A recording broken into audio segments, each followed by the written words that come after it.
Good morning. This is my third attempt to make this video today.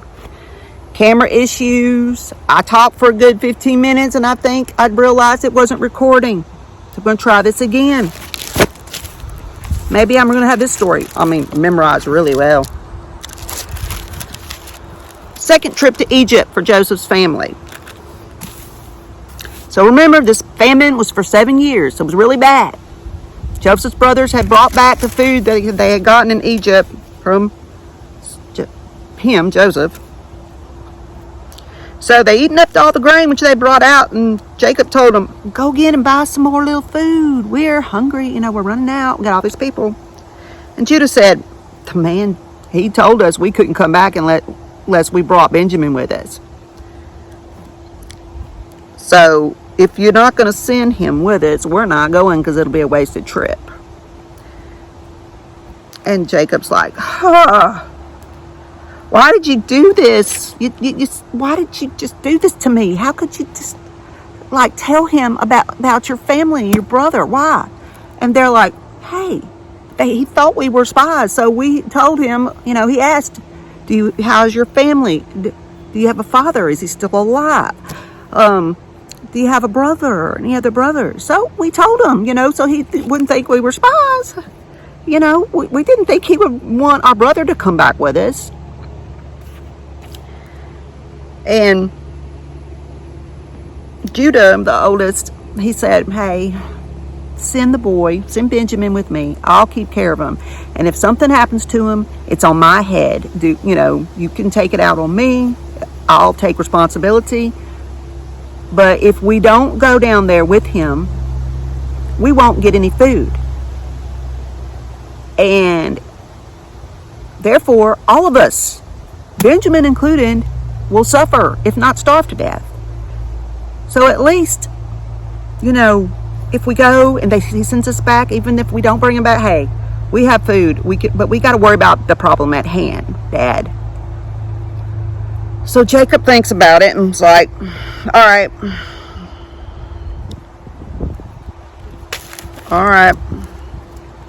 If it must be so, do it.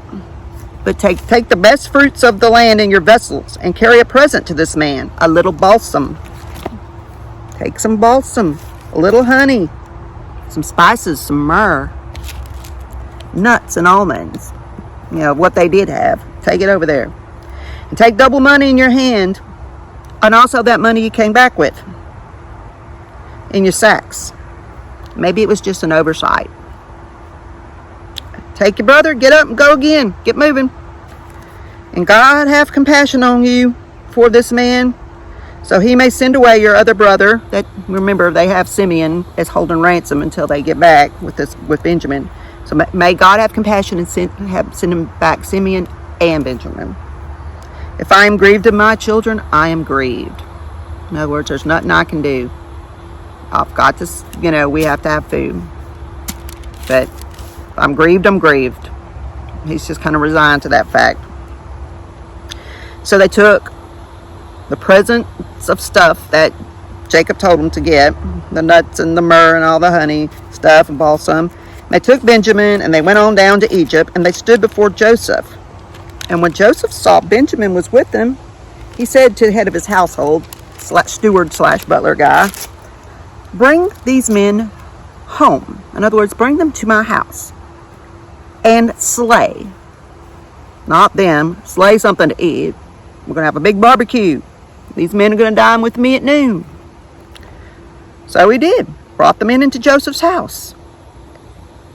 And his brothers were afraid. Because why would we get brought to his own personal house? I know it's about this money that was in our sacks the first time. We are in trouble. He's going to charge us, fall upon us, take us for bondsmen and our donkeys. In other words, we're going to get sold into slavery. He's going to take whatever we got, our donkeys and everything. We're gone. We're toast. Sorry, that was an ant. So they walked closer to the butler over Joseph's house and spoke to him and said, we came down the first time to buy food, And on the way back there to the lodging place, the hotel, we opened up our sacks, and there was all that money in the top. We don't know why. It must have been some sort of accident. Y'all forgot to take it. But we brought that money back. The whole weight of the money. It's with us. We got it in hand. We also brought extra money to buy food. We don't know who put that money in our sacks, but it was there. And the butler says, don't worry about it. It's fine. Don't be scared. God has favored you. He gave you treasure in your sacks. I'm the one that had your money. In other words, I had the money. I'm the one who did it. God blessed you with it because I put it back. And then he brought Simeon out to them. So they were in Joseph's house, and they got water for the feet to get washed. They were treated nice. Their donkeys were given food, and they were made ready the present before Joseph came at noon. For they heard that they're going to eat with him, you know. We're going to have this big dinner, like a family reunion barbecue. And when Joseph came in, they bowed down before him, just like in that dream that Joseph had many decades ago about them, and they laughed and scoffed at him. So he asked them about how they were doing, and he said, is your father well? The old man that you told me about, is he still alive? And they said, yes, our father is in good health. And they bowed down their heads again and paid homage. Again, like in the dream. And Joseph looked up and saw Benjamin, his full brother from his mother Rachel, and he said, is this your youngest brother who you told me about? God will be gracious to you, my son. And then he was filled with just the love and affection for his brother that he hadn't seen since he was a baby. And he was going to cry, so he ran to his room, wept, washed his face, came back, got himself together, came back and said, serve the food. And they got served by themselves, and Joseph by himself with his people from Egypt, because Egyptians could not eat a meal with Hebrews, for that is abominable to the Egyptians. Why? It's because they're shepherds. What do shepherds do? They handle livestock. They're with the livestock a lot. They probably start to smell like the livestock. So the Egyptians probably gagged because they had other people that dealt with the livestock, and to them that was just gross. They weren't eating with them, and it just became a rule. So Joseph just stuck to the culture instead of sitting with so he wouldn't freak out his butler and everybody else that worked for him. It was just simpler to do it that way, so they didn't eat at the same tables.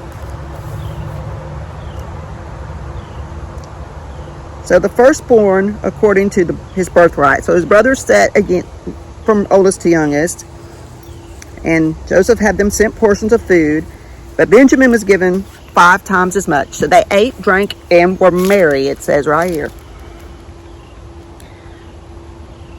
So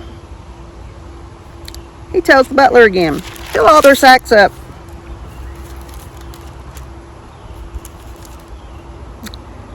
Fill all the sacks up. Again, as much food as they can carry, but put their money back in the top of their sack, and put my silver cup with the gray money in the mouth of the youngest's sack. In other words, Benjamin.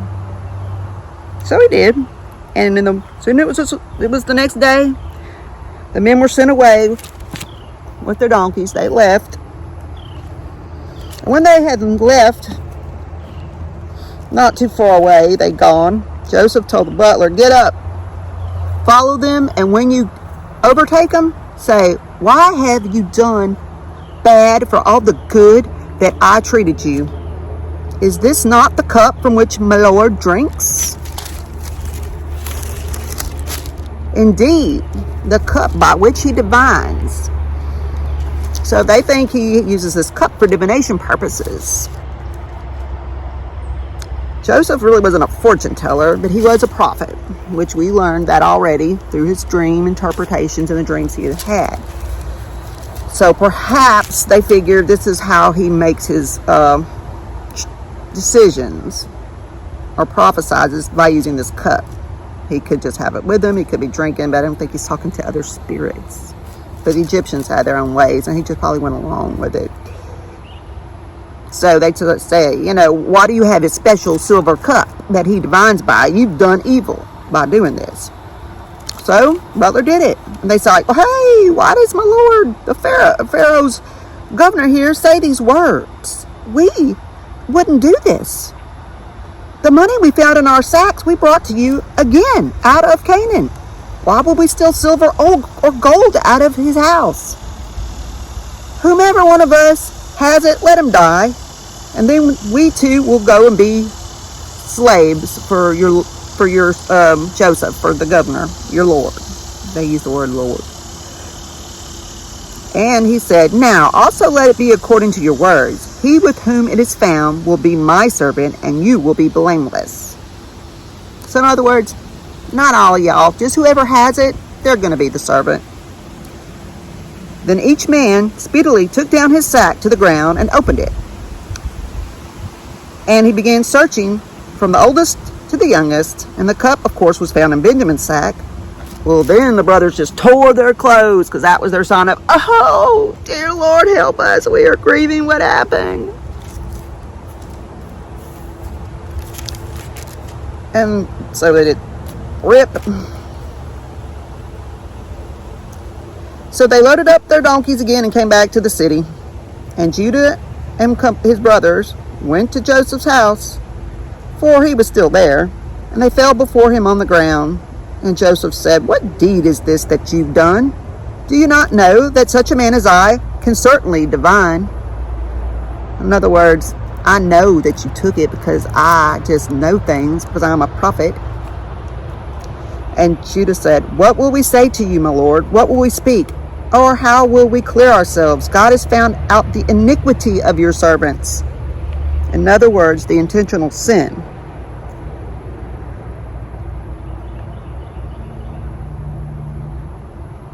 Behold, we are my Lord's servants now, both we and he also with whom the cup is found. And Joseph said, far be it from me that I should do so. But the man in whose hand the cup is found, he will be my servant. And as for you, go back in peace to your father. Benjamin's mine. Then Judah came near to Joseph and said, oh, my Lord, let your servant, I pray you, speak a word in my Lord's ear, and let not your anger burn against your servant, for you are even as Pharaoh. You asked us, saying, do you have a father or brother? And we told you, we have a father, an old man, and a child of his old age, a little one, and his brother is dead, and he alone is left of his mother and father. And his father loves him very much. His whole life is wrapped up in him. And you said, bring him down to me so I can set eyes on him. And we were like, hey, the boy can't leave his father, for if he leaves his father, he'll die. The father will die. Our dad will die without him. And you said, unless your youngest brother comes down with you, you will not see my face anymore. And so it happened when we came up to our father, we told him what you said, and our father said, well, go again and buy us a little food.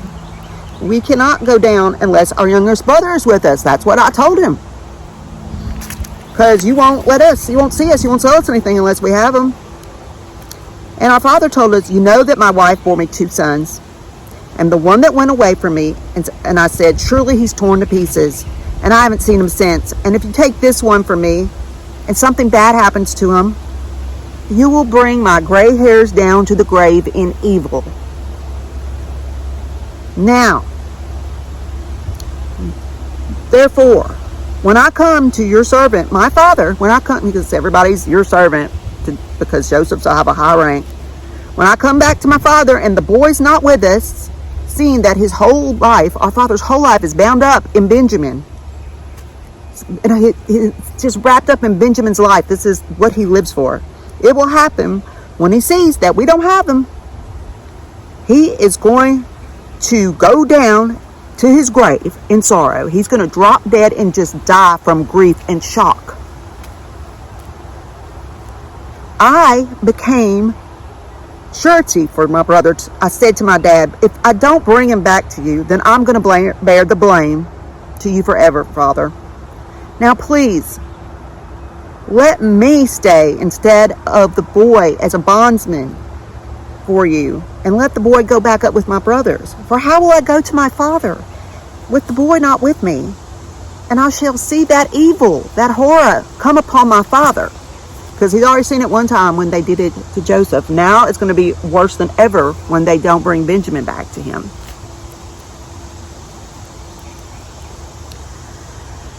Then Joseph, hearing this, couldn't restrain himself before them anymore. And he said, make everybody get out of here except these guys. So nobody stood with him when he made himself known. And he wept so loud that the Egyptians in the house of Pharaoh could hear him. And he said, I'm Joseph. Is my father still alive? And his brothers were like, they couldn't answer him. They were like, what? They were just like, we can't wrap our heads around this at the moment. And we're just dumbstruck. And Joseph's like, hey, come here, come near to me, please. So they came nearer, and he said, I am Joseph, your brother, whom you sold into Egypt. So don't be grieved or angry with yourselves because you sold me here. God sent me before you to preserve life. The famine has been in the land for these 2 years, and there are still 5 years in which there will be neither plowing nor harvest. God sent me before you to preserve you for a heritage to the earth, and to save your lives by a great deliverance. So now, it was not you who sent me here, but God. And he has made me a father to Pharaoh, and lord of his entire house, and a ruler throughout all the land of Egypt. Hurry, go get my father. Say to him, your son Joseph says. What does he say? Lost my place.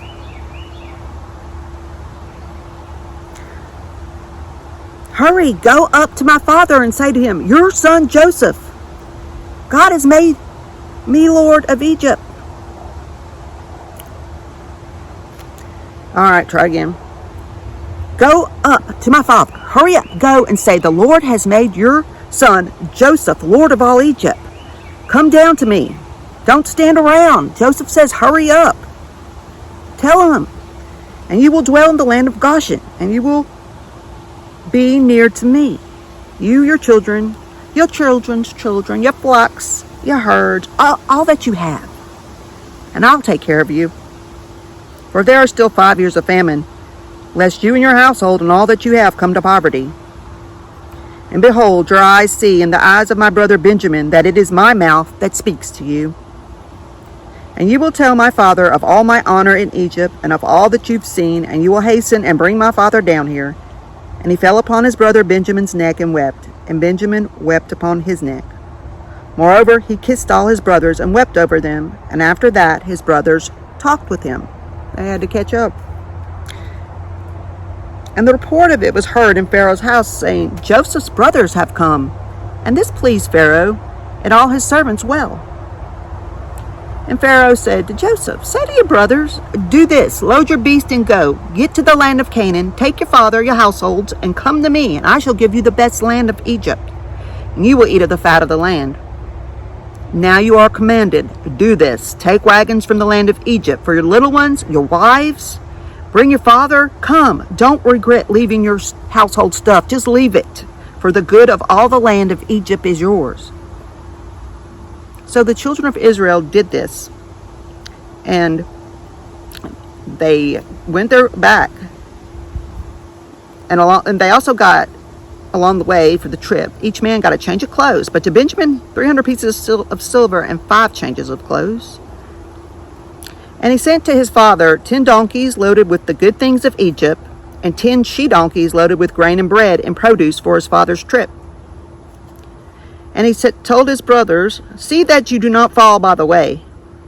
In other words, don't get distracted. Hurry up. Don't stop.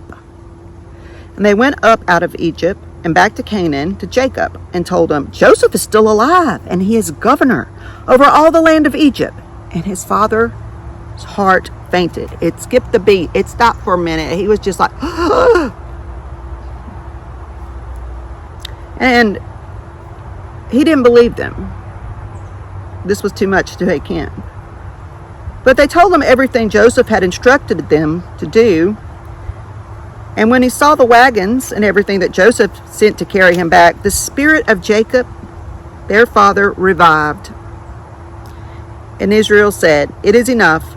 Joseph, my son, is still alive. I shall go and see him before I die." Beautiful story. We're not quite done with it. Y'all have a blessed day.